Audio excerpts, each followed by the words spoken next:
صلی علی سیدنا و مولانا محمد معدن الجود والکرم وعلی آلہ وصحبہ وبارک وسلم۔ عزیز دوستو، قرآن مجید نے نبی پاک علیہ السلام کے اخلاق عالیہ کی تعریف کی اور ارشاد فرمایا کہ وَإِنَّكَ لَعَلَىٰ خُلُقٍ عَظِيمٍ۔ اے محبوب علیہ السلام، ہم نے آپ کو خلق عظیم کا مالک بنایا۔ نبی پاک صلی اللہ علیہ وسلم نے جو اخلاق ہمیں عطا فرمائے ہیں نا، وہ کوئی عام سادے سے یا ایسے رویے نہیں ہیں جو کوئی بھی مصلح کسی کو بتا لے، بلکہ کائنات میں جو سب سے اچھی عادات اور سب سے اچھے اخلاق تھے وہ رسول کریم علیہ السلام نے ہمیں عطا فرمائے۔ اور حضور علیہ السلام نے فرمایا، میں اخلاق حسنہ کی تکمیل کرنے آیا ہوں، یعنی ساری دنیا جمع ہو کے بھی دوبارہ اتنے اچھے اخلاق کی طرف توجہ دلانے کا دعویٰ نہیں کر سکتی جو اخلاق مدینے والے محبوب نے ہمیں عطا فرمائے۔ یہ حد ہے، اس سے مزید آگے کوئی بڑھ سکتا؟ وَإِنَّكَ لَعَلَىٰ خُلُقٍ عَظِيمٍ۔ اور جناب عائشہ صدیقہ رضی اللہ تعالیٰ عنہ اس کی تفسیر میں فرمایا کرتی تھی، کانا خلقہ القرآن، کہ وہ سارے اخلاق جن کو قرآن بیان کرتا ہے نا، وہ سارے حضور نے کر کے دکھائے، وہ سرکار نے ہمیں کر کے دکھائے۔ ہمارے ہاں لوگ یہ سمجھتے ہیں کہ صرف میٹھا بولنے کا نام اخلاق ہے، حالانکہ اخلاق اعلیٰ حضرت نے خلق کا ترجمہ خو کیا ہے، یعنی عادت۔ اچھے اخلاق بنیادی طور پہ اچھی عادات کو کہتے ہیں۔ لوگ سمجھتے ہیں کہ صرف شاید میٹھا بولنے کا نام، یہ بھی اخلاق کا ایک حصہ ہے، لیکن ایک حصہ ہے۔ میٹھا بولنا کل اخلاق نہیں۔ میٹھا تو آپ کو پتہ ہے لوگ اپنے مطلب کے لیے بھی بولتے ہیں،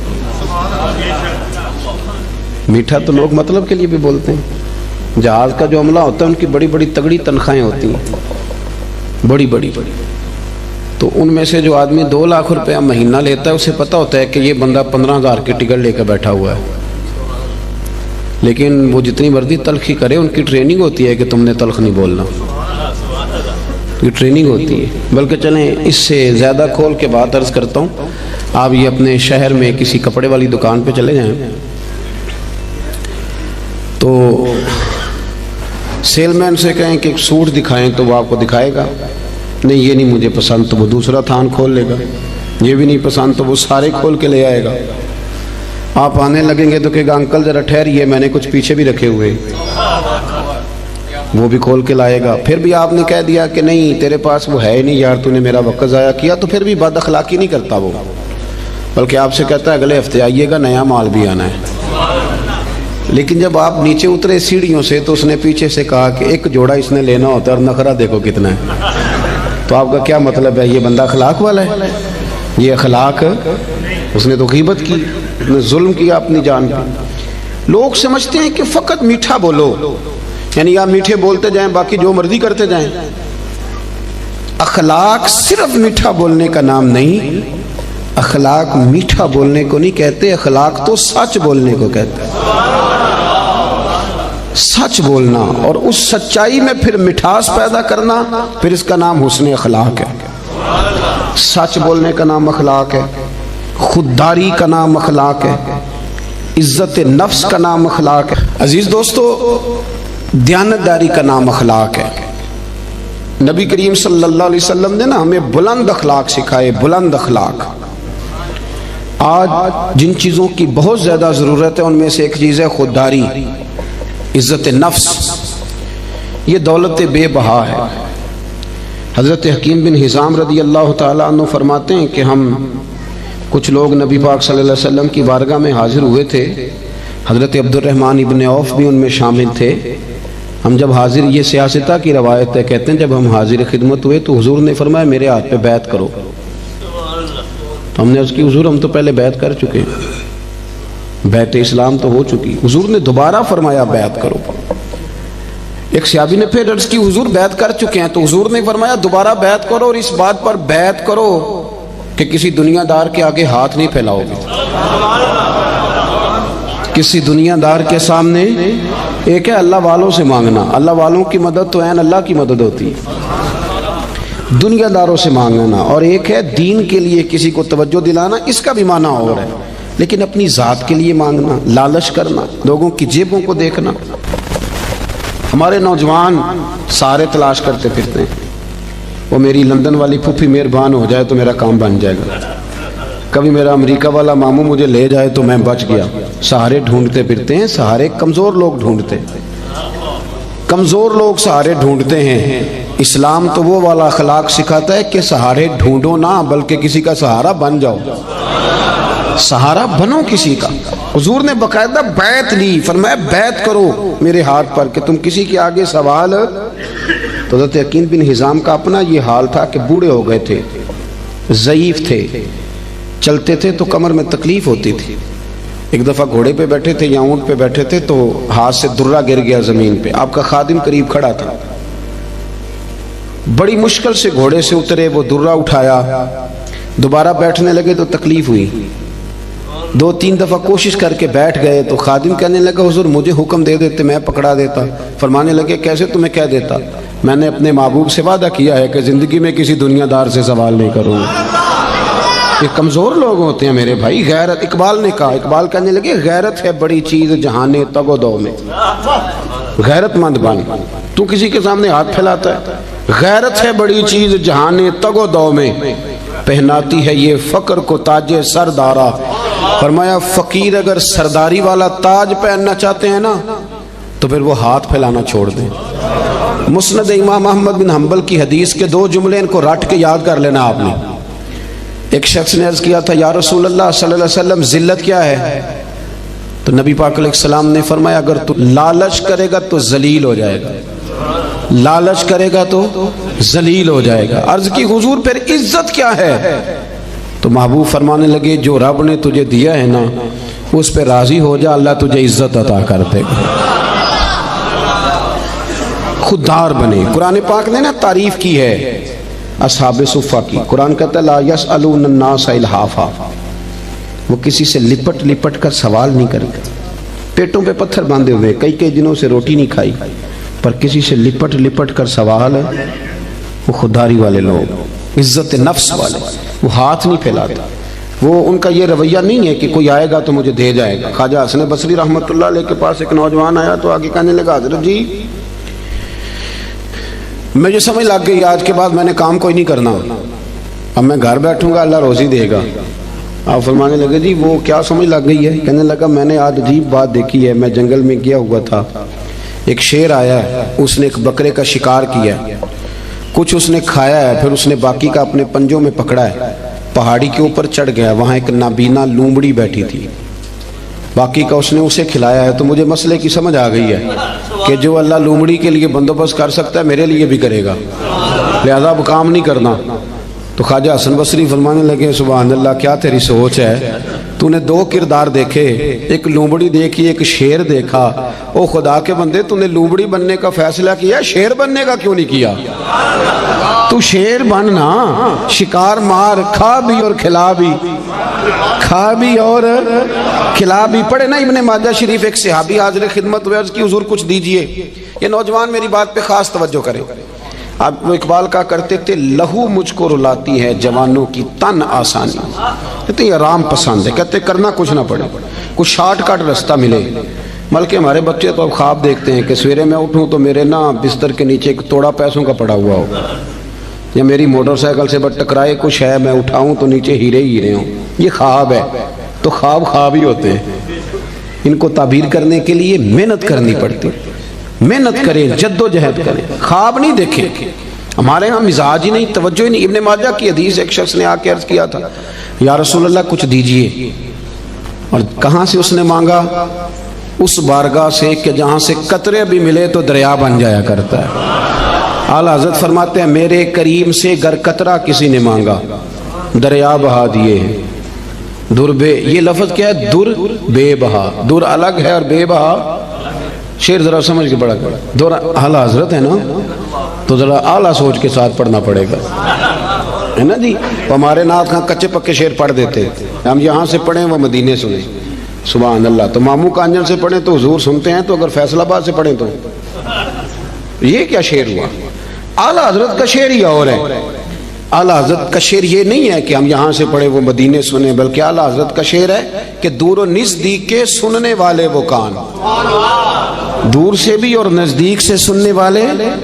ایک یہ کان ہے تو ایک کان ہوتی ہے نمک کی کان, سونے کی کان, جس میں سے کچھ خزانے نکلتے ہیں. تو اعلیٰ حضرت فرماتے ہیں دور و نزدیک کے سننے والے وہ کان, کانے لالے کرامت پہ لاکھوں سلام.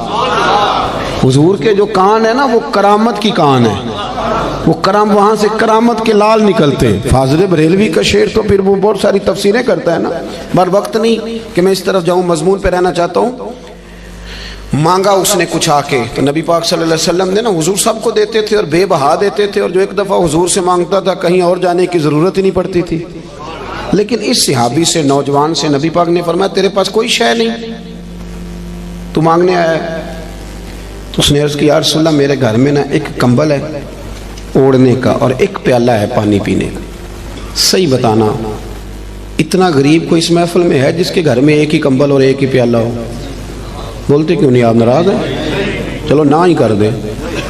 کوئی ایسا غریب ہے؟ لیکن آپ ہر تیسرے آدمی سے پوچھیں حال کیا تو وہ رو پڑے گا, کہے گا سب سے غریب میں ہی نہیں. ہر تیسرا بندہ غریب ہے, پریشان ہے. اتنا بھی کوئی غریب ہوگا کہ ایک پیالہ پانی پینے کا اور ایک کمبل اوڑھنے کا؟ نبی کریم علیہ السلام نے نا وہاں اسے یہ نہیں کہا کہ چل تو رو آنسو بہا, اور میں لوگوں کو بھی کہتا ہوں کہ سارے کہیں کہ بڑا غریب ہے اس کے ساتھ تعاون کرو. نا, اس غریبی پر بھی رسول کریم نے غیرت کا درس دیا.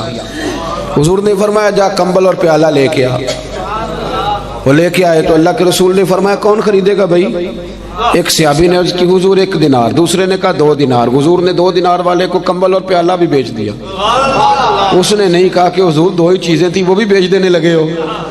حضور نے بیچ دیا اور اس سے فرمایا جا 1 دینار کی روٹی لے جا اور 1 دینار کا نا کلاڑا خرید کے لا. کلاڑا, نوجوانوں ادھر دیکھو میری طرف, دنیا میں کوئی پیشہ برا نہیں, جھاڑو مار کے بھی روٹی کھانا برا نہیں, ریڑھی لگانے والا تو بڑا باعزت آدمی ہوتا ہے.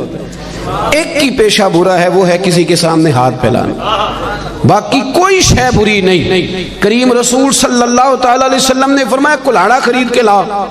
صحابہ کہتے وہ کلاڑا خرید کے لایا, پر اس کے نصیب دیکھو, کلاڑا وہ لایا پر اس میں دستہ میرے مصطفیٰ کریم نے اپنے دستے مبارک سے لگایا.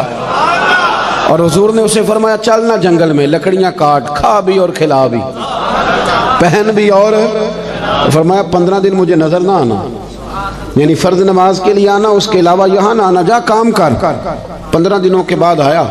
یہ لفظ امام سیوطی نے در منصور میں لکھے. 15 دن کے بعد آیا تو حضور نے فرمایا تیرا کیا حال ہے؟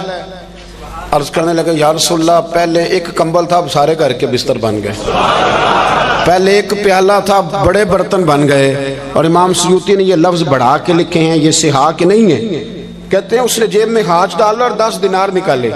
عرض کرنے لگا حضور یہ رکھ لیں, مسجد اور مدرسے کے کام آ جائیں گے, یہ میری طرف سے نذرانہ. علامہ اقبال تھے یورپ میں, تو ان کے بیٹے نے خط لکھا کہ ابا جی مجھے کچھ پیسوں کی ضرورت ہے, تو آپ کا نام لے کے کسی سے قرضہ پکڑ لوں.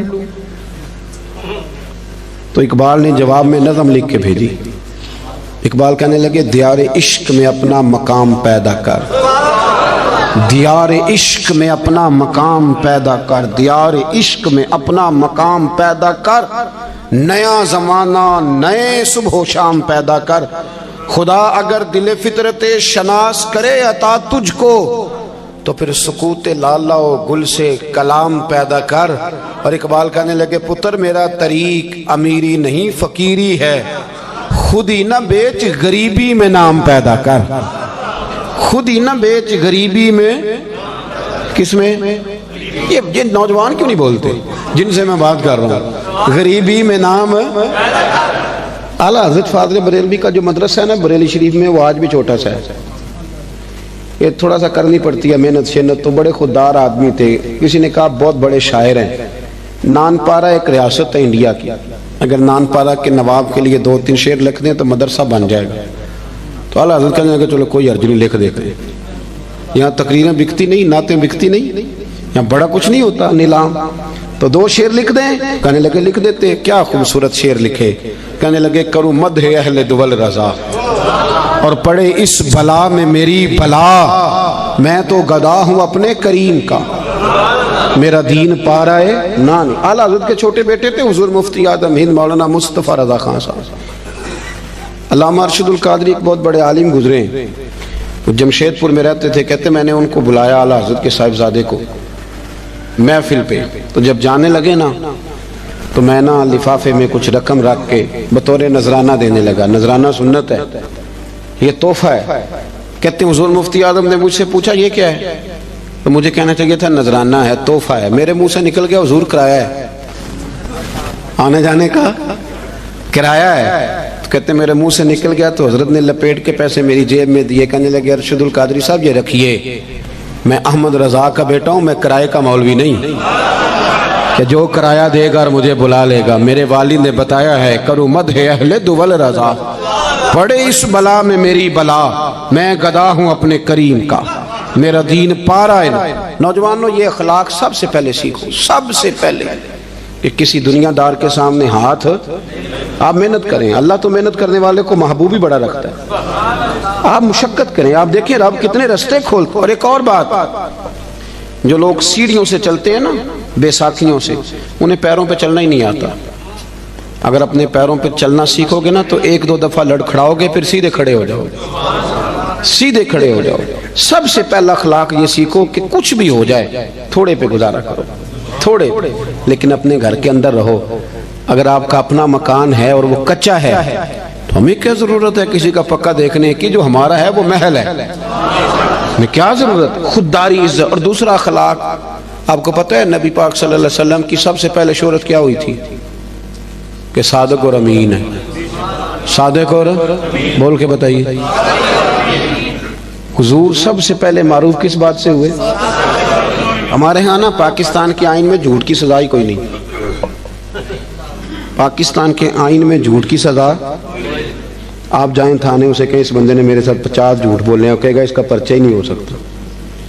اور جھوٹ اتنا عام ہو گیا ہے، غلط بیانی، جھوٹ، اور وہ طے کر کے بولتے ہیں لوگ جھوٹ، طے کر کے، یعنی شادی کارڈ پہ جان بوجھ کے لکھتے ہیں کہ 12 بجے کھانا ہے، کھلاتے ہیں 12 بجے۔ کیوں لکھتے ہیں؟ یہ جھوٹ نہیں؟ کیوں آپ نے جھوٹ لکھا؟ پھر اس کے ساتھ آپ نے انشاءاللہ کا جملہ بھی استعمال کیا، کیا ضرورت تھی اس کی؟ اتنا جھوٹ۔ ایک بچہ مجھے کہنے لگا حضرت صاحب میری اماں سے کہہ دیں کہ اس دفعہ میں ضرور لے کے جاؤں گا عمرے پہ۔ تو میں نے کہا بھی آپ کی اماں آپ کہہ دیں؟ کہنے لگے میں نے 15 دفعہ پہلے بھی وعدہ کیا عمرے پہ بھیجنے کا، اب میری ماں میرا یقین ہی نہیں کرتی۔ ہمارے گھر میں سب سے بڑی لڑائی بلا کیا ہے؟ بی بی کہتی ہے کہ روٹی روزی کا مسئلہ نہیں، مجھے اعتبار ہی نہیں کہ یہ سچ بولتا ہے کہ جھوٹ بولتا ہے۔ ہم نے اعتبار ضائع کر لیا، اعتبار ضائع ہو گیا، لوگ یقین کرنے کو تیار نہیں۔ وہ حضور کا اخلاق جس سے میرے رسول پاک نے آغاز فرمایا، جس سے حضور کی تعریف ہوئی، سچ بول۔ پڑھے نا ابو داؤد شریف، ایک صحابی نے کہا تھا یا رسول اللہ مومن بزدل ہوتا ہے، حضور فرمانے لگے ہو جاتا ہے کبھی کبھی۔ اس نے کہا یا رسول اللہ مومن کنجوس بھی ہوتا ہے؟ فرمایا کر لیتا ہے میرا مومن کبھی کبھی کنجوسی بھی۔ آیکون المؤمن کاذبا قال لا، او کما قال صلی اللہ تعالی علیہ وسلم۔ اس شخص نے عرض کی یا رسول اللہ کیا آپ کا کلمہ پڑھنے والا جھوٹ بھی بولتا ہے؟ تو میرے محبوب فرمانے لگے مومن سارا کچھ ہو سکتا ہے، جھوٹا نہیں ہوتا۔ سچے نبی کے ماننے والے جھوٹ بولتے، بددیانتی کا مظاہرہ کرتے، تو اتنا جھوٹ بولا۔ اور سنیں ترمذی شریف، جاگ رہے ہیں آپ لوگ؟ حضور نے فرمایا تو سچ بول کے تجارت کر۔ اچھا یہاں بھی ایک بات کر دوں، لوگ کہتے ہیں جھوٹ کے بغیر کام نہیں چلتا۔ میرا یہ خیال ہے کہ سچے کا کام زیادہ چلتا ہے۔ بندے کہتے ہیں وہ 5 روپے زیادہ لیتا ہے پر بندہ کھرا ہے، چیز غلط ہے، اس کی تو شہرت اچھی ہو جاتی ہے۔ ترمذی شریف کے لفظ ہیں، اللہ کے حبیب صلی اللہ علیہ وسلم نے فرمایا تو سچ بول کے تجارت کر، اللہ سچے تاجر کو قیامت کے دن نبیوں کے ساتھ جگہ عطا فرمائے گا۔ لیکن لوگ جھوٹ بولتے ہیں اور بڑا تگڑا کر کے بولتے ہیں، بددیانتی کرتے ہیں، اور چھوٹی چھوٹی سی، یعنی کبھی کبھی نا شرم آتی ہے جب بڑے ذمہ دار ادارے کا آدمی 200 روپیہ رشوت لیتا ہے نا، تو شرم آتی ہے کہ یار اس کو ڈسکس بھی کریں گے اب ہم، یعنی اتنا نیچے اتر جائیں گے، حد ہوتی ہے کوئی کسی چیز کی، اتنا نیچے اتر کے ہم بددیانتی کریں گے۔ آپ کو پتہ ہے کہ جس رات میرے رسول کریم علیہ السلام نے ہجرت کی تھی وہ رات کتنی خطرناک تھی؟ اہل مکہ نے ایک پوری سازش رچی تھی، ہر قبیلے کے ایک آدمی کو تلوار دی تھی، ہر قبیلے کے، تاکہ حضور کو مل کے اگر شہید کیا جائے تو کسی ایک قبیلے پر الزام نہ آئے۔ ہر قبیلے کا بندہ آیا تھا، چاروں طرف سے گھر کو گھیر لیا۔ وہ طے کر کے آئے تھے کہ معاذ اللہ ثم معاذ اللہ حضور کو شہید کریں گے، وہ شہید کر رہے ہیں۔ توجہ ہے میری بات پر؟ اور سرکار حضرت مولا علی شیر خدا سے فرما رہے ہیں کہ تو میرے بستر پہ لیٹ جا، سویرے لوگوں کی امانتیں واپس کر کے آ جانا۔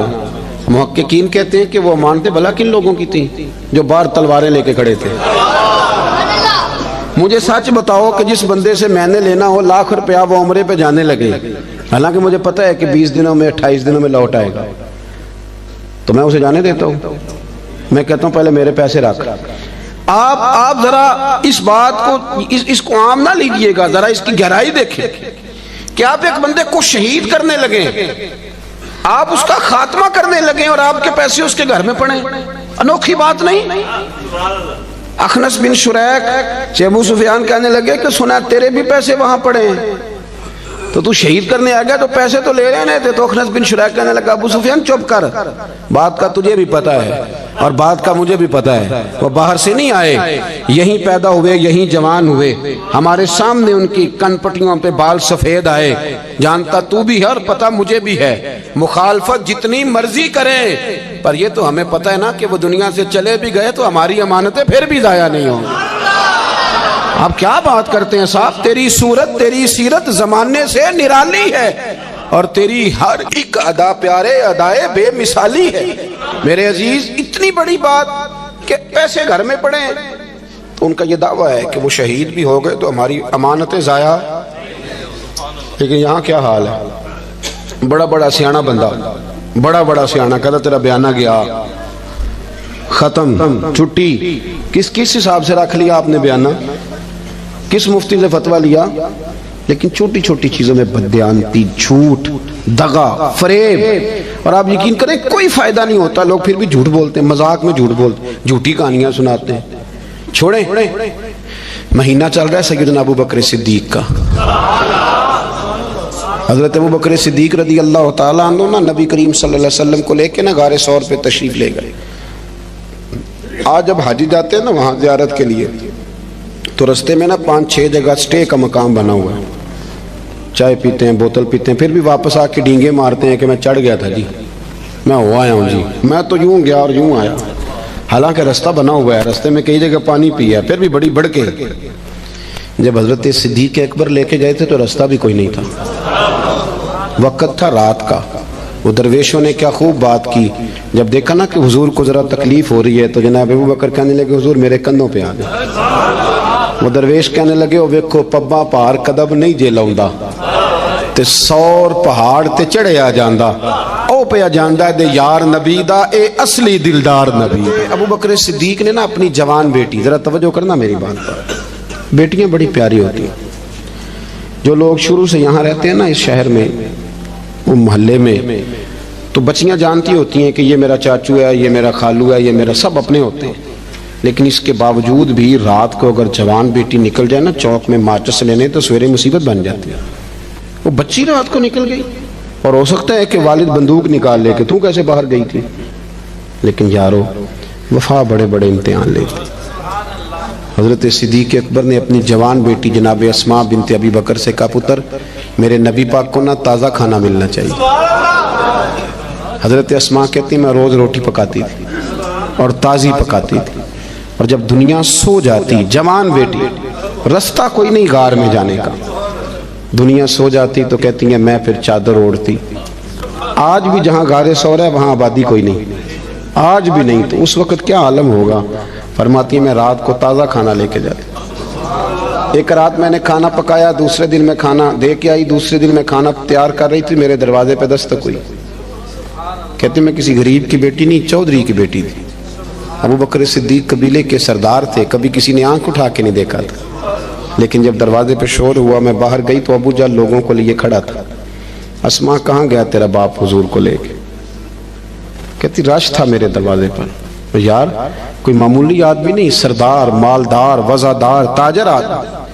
تو کہتی ہیں، کہنے لگا کدھر گئے وہ؟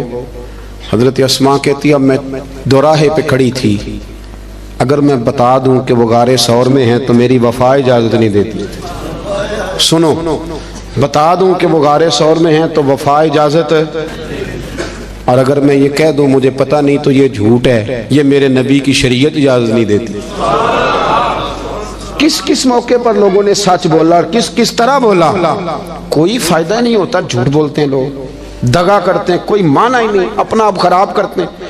آپ جھوٹ بول کے دیکھ لیں، آپ کا اپنا دل بے چین ہو جائے گا، میں نے کتنا غلط کام کیا۔ آپ سچ بولیں گے اللہ آپ کو راحت عطا کرے گا، سچ میں سکون ہے۔ حضور نے فرمایا سچ تجھے نجات دے گا، جھوٹ تجھے ہلاک کر دے گا۔ حضرت اسماء کہتے ہیں اس نے پھر پوچھا بتاتی کیوں نہیں؟ کہاں گئے تیرے والد حضور کو لے کے؟ آپ فرماتی ہیں 1 منٹ تھا میرے پاس فیصلہ کرنے کے لیے، شریعت بچانی ہے کہ وفا بچانی ہے، 1 منٹ تھا۔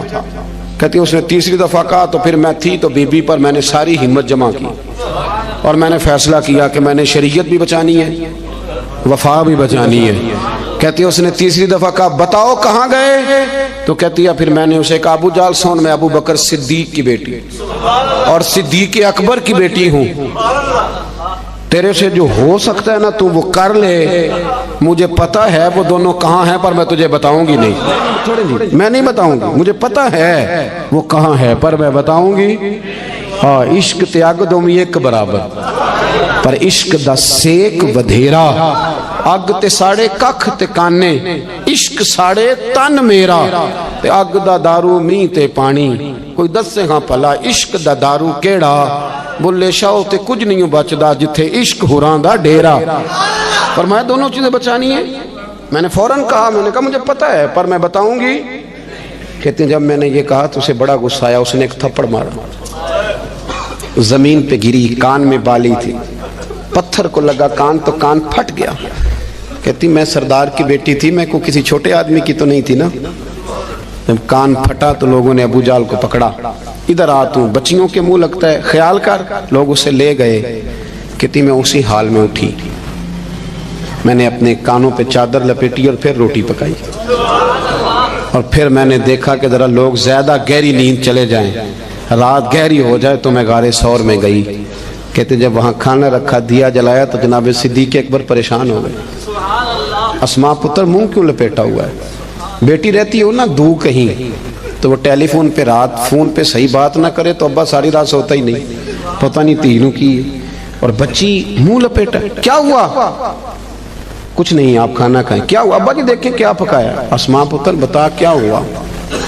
جب جناب صدیق اکبر کی تشویش دیکھی تو حضور سید عالم آقا کریم نے فرمایا اسماء بتاتی کیوں نہیں، کیا ہوا؟ عرض کی حضور کچھ نہیں، ابو جال آیا تھا، اس نے پوچھا ہے میں کیا کرتی، اگر بتا دیتی تو دل اجازت نہیں دیتا تھا، اور اگر جھوٹ بولتی تو آپ کی شریعت میں منع ہے۔ حضور میں نے اسے کہا ہے مجھے پتہ ہے بتاؤں گی نہیں، تو اس نے تھپڑ مارا ہے۔ یہ کہہ کے جناب اسماء نے جب چہرے سے کپڑا ہٹایا تو خون پھر بہنے لگا۔ حضرت صدیق اکبر نے آنسو سمیٹ کے دامن میں چھپائے تو میرے محبوب نے ہاتھ اٹھائے، کہا اے اللہ میں ابو بکر سے راضی ہوں، تو بھی میرے صدیق سے راضی ہو جاؤ۔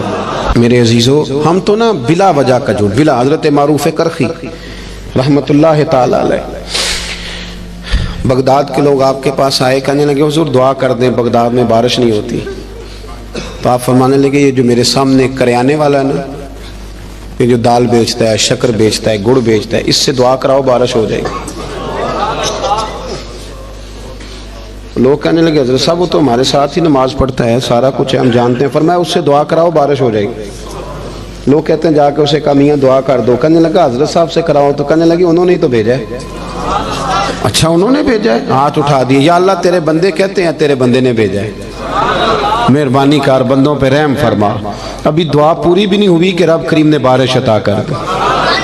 لوگ چلے گئے، کچھ جو اہل دل تھے وہ دوڑے ہوئے حضرت معروف کرخی کے پاس آئے، عرض کی حضور یہ کوئی علیحدہ نمازیں پڑھتا ہے واپس آ کے؟ الگ نمازیں پڑھتا ہے؟ تو آپ فرمانے لگے نہیں، اتنی پڑھتا ہے جتنی تم پڑھتے ہو، سنت شریعت کا پابند ہے، داڑھی رکھی ہوئی ہے، 5 وقت مسجد آتے ہو، تو حضور پھر اتنی قبولیت؟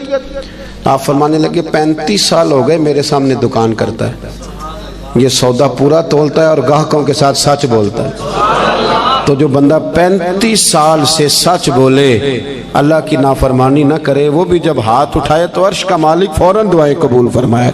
ایک تیسری بات یہ سنیں کہ حضور کا اخلاق یہ ہے کہ زندگی کا کوئی لمحہ ضائع نہیں کرنا، بے مقصد وقت نہ گزاریں کبھی بھی۔ سرکار نے نا لوگوں کو ایک مقصد دیا، اس مقصد پہ چل نکلے۔ حضرت بلال کا بھی مقصد تھا، حضرت عمر فاروق کا بھی ایک، حضرت خالد بن ولید کا بھی ایک۔ میری بات کی سمجھ آ رہی ہے؟ کوئی زندگی میں نا کوئی مقصد بنائے، اور اگر اللہ دے توفیق تو پھر میرے نبی کریم کے دین کی خدمت کو بھی مقصد بنائے۔ پتہ میں آپ کو عرض کروں، کسی بندے کو لو لگ جائے نا کہ میری 4 بہنیں جوان ہیں، میرا ابا بوڑھا ہو گیا ہے، تو 4 بہنیں اس سے چھوٹی ہوں تو پردیس چلا جاتا ہے اور کہتا ہے پہلے ان 4 کی شادی کروں گا پھر اپنی کروں گا۔ کرتے ہیں کہ نہیں ایسے لوگ؟ کرتے ہیں نا، لو لگ گئی ہے نا کہ میں نے اپنے گھر کو چلانا ہے۔ کسی کو گھر چلانے کی لو لگ گئی، کسی کو مکان بنانے کی، کسی کو بہنیں بیانے کی، کسی کو ماں باپ کو حج کرانے کی۔ کچھ ایسا بھی ہونا چاہیے کہ دین آگے پھیلانے کی بھی لو لگ جائے۔ ہم نے نا بحث سمجھ لیا ہے کہ دین بس بحث کرنے آیا ہے، 1 ربیع الاول سے 12 ربیع الاول تک بحث کرو کہ میلاد منانا چاہیے کہ نہیں، اور ٹکا کے کرو۔ اور جن کی 7 نسلیں میلاد مناتی آ رہی ہیں اور سارے منا، وہ بھی پوچھتے ہیں ہر سال ہی کہ جائز ہے کہ ناجائز ہے۔ میں کہتا ہوں اب بس کریں، اب کتنا کو پوچھنا ہے، اب عمل کا رستہ اختیار کریں۔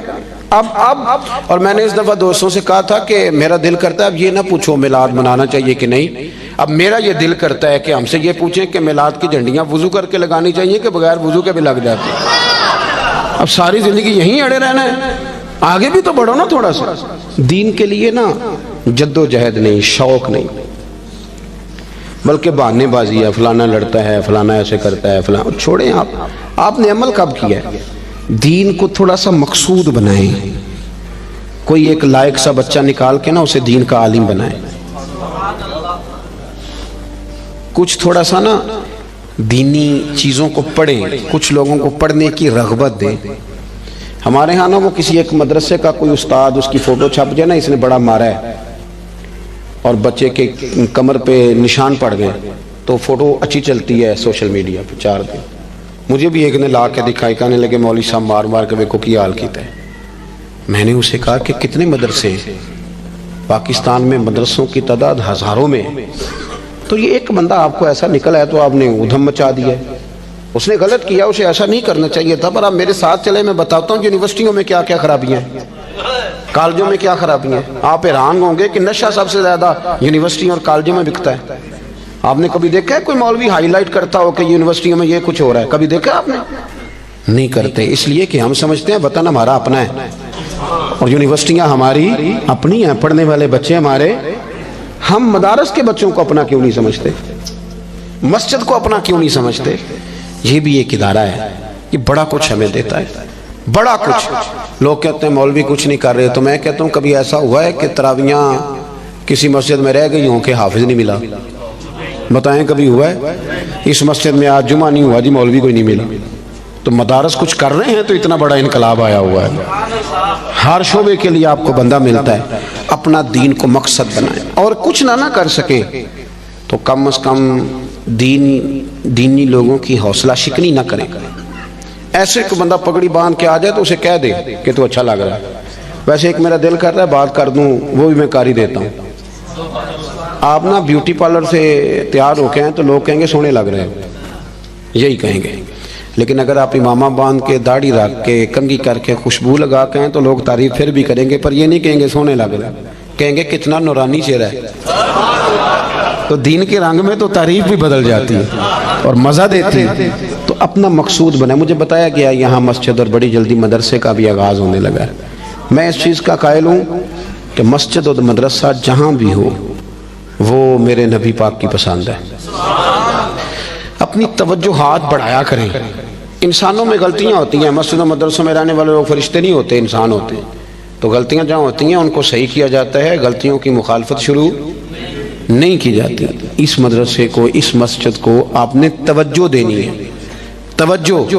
میرے پاس نا میرے کچھ مریدین جو لاہور سے تعلق رکھتے ہیں وہ سارے آئے ہوئے تھے، کچھ دن ہو گئے، وہ کافی سارے لوگ تھے، تو کچھ وظائف کی بات چیت چل رہی تھی، تو میں نے انہیں کہا بھی تمہارا ایک وظیفہ میں نے اور بڑھا دیا۔ وہ پیر صاحب وہ کیا؟ میں نے کہا آپ جس محلے سے آئے ہیں نا، آپ نے ہر جمعے اپنے اپنے محلے کی مسجد کی صفائی کرنی ہے، یہ ہمارا وظیفہ ہے، اس کو آپ نے پڑھنا ہے۔ اور مسجد کے انتظامی معاملات میں مداخلت نہیں کرنی، امام خطیب کمیٹی کیا کر رہی ہے اس سے سروکار نہیں، مسجد کی صفائی کریں، آپ کر کے دیکھیں اللہ آپ کو سکون عطا کرے گا۔ بہت بڑے درویش گزرے، بابا فرید، جو بندہ کہتا تھا نا دل پریشان ہے اسے جھاڑو دیتے تھے، کہتے تھے جا مسجد میں جا کے جھاڑو دے، رب تجھے سکون عطا کرے گا۔ اور خود فرمایا کرتے تھے اٹھ فریدہ ستیا تے جھاڑو دے مسجد، اٹھ فریدہ ستیا تے جھاڑو دے، بولیے۔ چلے مذہبی لوگوں سے بھی بات کر ہی لیتے ہیں۔ وہ امام صاحب کہتے ہیں مسجد کمیٹی دی وہ صفائی کرے، میں تو امام ہوں نا، امام تو نہیں نہ صفائی کرتا ہوں، تو کمیٹی والے کہتے ہیں حضرت صاحب کرائی صفاؤ تسی کڑا آپ کرنی، بالا کو لے کرانی جی، وہ بھی بڑے پکے ہیں۔ تو میں کہتا ہوں کہ مسجد کمیٹی کی ہے کہ اللہ کی ہے؟ اس یہاں کون آتا ہے؟ اللہ کے پرونے آتے ہیں نا، اللہ کے مہمان آتے ہیں۔ میں الحمدللہ خوشی محسوس کرتا ہوں مسجد کو صاف کرتا ہوں، اس لیے کہ وہ رب کا گھر ہے۔ تو آپ مسجد میں رہتے ہیں، میں مسجد میں رہتا ہوں، اس کا کیا معنی ہوا کہ ہم اس میں بھی کہیں کہ ہماری حدق ہو رہی ہے، ہم کسی چودھری کا گھر صاف کر رہے ہیں، تو رب کریم کا گھر ہے؟ آپ کیوں ایسی کچی؟ اٹھ فریدہ ستیا جھاڑو دے مسجد، اور تو ستا رب جاگدا تیری ڈاڈے نال پرید۔ اٹھ فریدہ ستیا، داڑھی آ گیا پور، اگا نیڑے آ گیا پچھا رہ گیا دور۔ اٹھ فریدہ ستیا تے خلقت ویکھن جا، متے کوئی مل جائی بخشیا تے تم ہی بخشیا جا۔ ایک بات یہ عرض کی کہ خودداری پیدا کرے، اعلیٰ اخلاق ہے، اور دوسری گزارش یہ کی کہ سچ بولیں، دیانتداری کم، اور تیسرا اپنا کوئی مقصد بنائیں، ایک منٹ بھی زندگی کا ضائع نہ کرے، اور اگر دین مقصد بن گیا تو پھر تو دین بھی مل گیا، دنیا بھی مل گئی۔ جو میں کہہ سکا دعا کرتا ہوں اللہ اسے قبول فرما لے۔